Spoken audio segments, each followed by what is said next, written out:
Over the last few lessons, we've been identifying triggers, environments, regulation tools, action on plans, and practical ways to navigate stressful situations.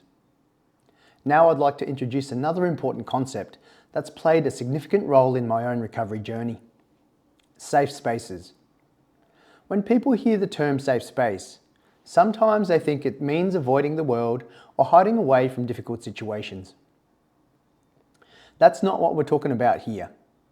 A safe space is simply a place that helps your nervous system settle.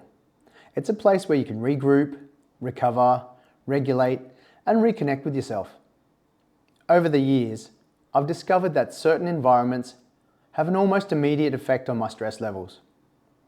For me, that might be the beach, a quiet walking trail, my music room, or even sitting in the car for a few minutes before an appointment. The location itself isn't necessarily magical. What's important is how my nervous system responds when I'm there. You may have already identified some of these places without realizing it. Maybe it's a favorite cafe, a workshop, a particular chair at home, a local park, or somewhere in nature where you naturally feel calmer and more grounded. This lesson builds on the work we've already done in mapping your sphere, environmental awareness, actions on planning, and regulation in motion.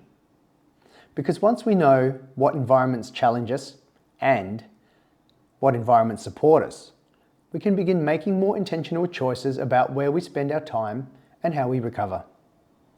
Throughout this lesson, you'll identify safe spaces in 3 different areas: public spaces, home environments, nature environments, and you'll also start noticing the sensory elements that make these places helpful. Things like sounds, smells, lighting, space, familiarity, movement, and overall atmosphere. The goal is to create a toolkit of places and environments that support your well-being when life becomes stressful. As always, there's no right or wrong answers. We're simply building awareness and creating practical options that support recovery, regulation, and long-term resilience. So let's get started.